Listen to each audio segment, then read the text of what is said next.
what did I tell you guys? Tottenham would be okay. Big Ange is him. He showed it today. Granted, it was a depleted Newcastle, a very fatigued Newcastle team, but you have to get the 3 points when you're on a stretch like they were, and that's what they did. They went home and dominated Newcastle. It wasn't even a close game. Yeah, you would think after they went up 1-0, maybe they lose it because of what history has shown us the last couple games, but let's be honest, there was no doubt that Tottenham would win the game. After they scored that goal, they just were relentless. It was just foot on the gas the entire time. If you haven't, real quick, go hit that like button, subscribe, share, comment. I want to know what you guys think in the comment section below. But like I said in my previous video, Big Ange is a really good manager. He's one of the better ones in the Premier League right now. I'd say he's in that 4th, 5th, 6th best managers in the league right now.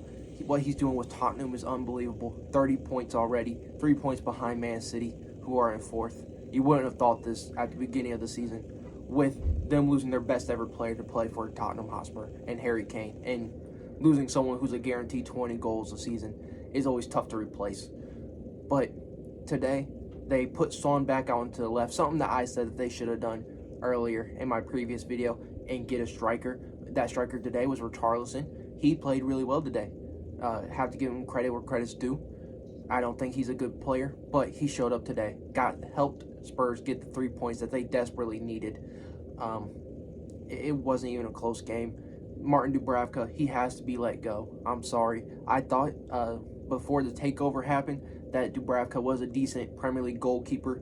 That he was solid. He wasn't going to be anything special, but he could step in when needed. So when Nick Pope went out, I was like, all right. I saw the reports of Eddie Howe saying that they weren't going to bring in a new goalkeeper, and I kind of agreed with it. Because I was like, yeah, he had a shaky first game, but it was his first game back, his first start in like a year or something in the Premier League, I think. It's been a while since he started. So I was like, give him another game. Maybe he starts finding his form again, because most players, when they're out for so long, they just need a couple games to find their form again. But I don't think that's the case with him. He's real shaky. He's not good enough. If Newcastle are to compete for a European place, they're going to need to bring in another goalkeeper to replace Nick Pope until he can at least come back. If not, replace Nick Pope entirely, because I don't believe Nick Pope is that good either. He's solid, but he can't play with the ball at his feet. You're going to have to find a goalkeeper who can play with the ball at their feet instead of just kicking it long and hoping and praying and then making a 5-yard pass, because anyone can make a 5-yard pass. But yeah, total domination from Spurs. Everyone played well that game. There wasn't a question whether Spurs were going to win that game or not. It really was just a total domination. Yeah, there's not really much else I want to talk about that, other than Spurs fans, you'll be fine. Don't worry. I think that stretch was just a bad run of form. I don't think it was anything to be too concerned about. Just hopefully you guys can bring in some other players, some backups and reinforcements during the transfer window, and then you guys should be fine. Because Big Ange really is a really good manager, and he can keep getting results like that. 3 points off of Spurs with the crisis of form that you had over the last 4 or 5 games, and you're 3 points behind 4th. You're in a really good position. Don't worry. I think you guys were getting a little too caught up in the recent spell of form and not seeing the bigger picture. Next up, let's talk about Newcastle a little bit. I see that there's some reports or some people saying that Eddie Howe should be sacked for this run of form. That's ridiculous. They just beat Chelsea the other day. Granted, they've conceded 7 goals in the last 2, but when you're playing such a high demanding fitness style of play, there's times where that's going to happen, where you're too fatigued and you come up against a better team and they outplay you. It happens.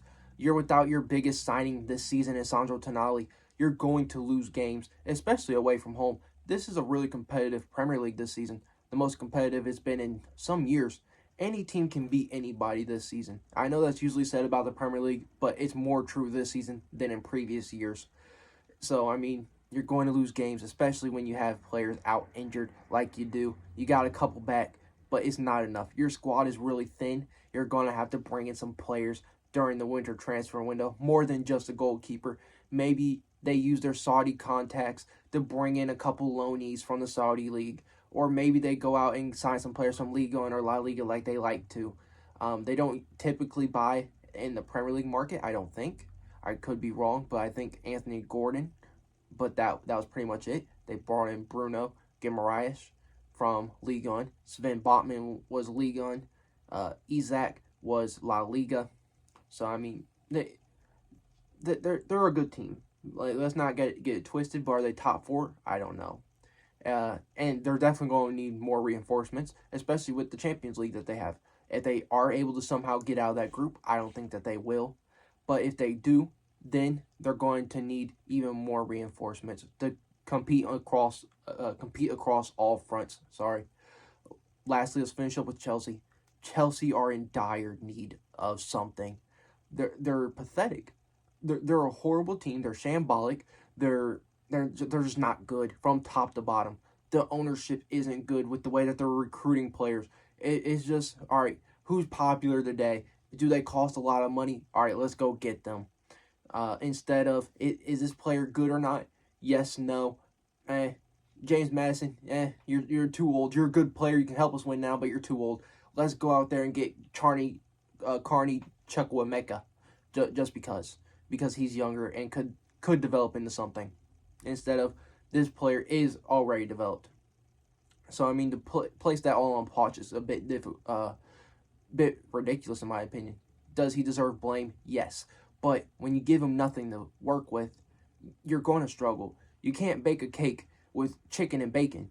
Like, you need eggs, you need flour. You're going to need those kinds of ingredients to make something like a cake. You can't make a cake with chicken and bacon and then be mad that there's no cake, but you have a BLT because that's the ingredients you got. You gave them. It's also a lot of stress on Thiago Silva, Reece James, and Raheem Sterling to be the senior veterans in that locker room, to try and lead a whole team of 20, 21, 22, 23, 24-year-old. It's crazy. You can't win games like that. You can't go out there with no players that fit a play style and just be like, here, Poch, work with what you got. They need signings. They need a striker. They need a goalkeeper. There's a video of Robert Sanchez where he got up, tried to dive over to the far post, just flapped around and before the ball was even kicked. The striker just sat there, kind of like, in disbelief, like, whoa, what? Just coolly kicked it into the back of the net because there was no one there to stop him. So it's pretty ridiculous. Oh, and Cole Palmer, he's over here flopping around. Guy went in for a tackle, but pulled back way before he even made contact with Cole Palmer. He fell, kicked his ankle out into the guy, but then quickly got back up because he saw how ridiculous that was of him to try and even get that foul. Should have been sent off for a simulation. I don't even care if that's just a yellow card offense. He deserves a red because that was that bad. Should Poch be fired? No. I think you give him more time. Give him a winter. Give him his players, someone that he can work with, not 20-year-olds and telling him to make it work. Let me know what you guys think in the comments section below. Do you think Tottenham are truly back like I believe? And what do you think about the Newcastle and Chelsea crises that we're seeing right now? If you haven't, again, please like, share, comment, subscribe, and I'll catch you guys in the next one.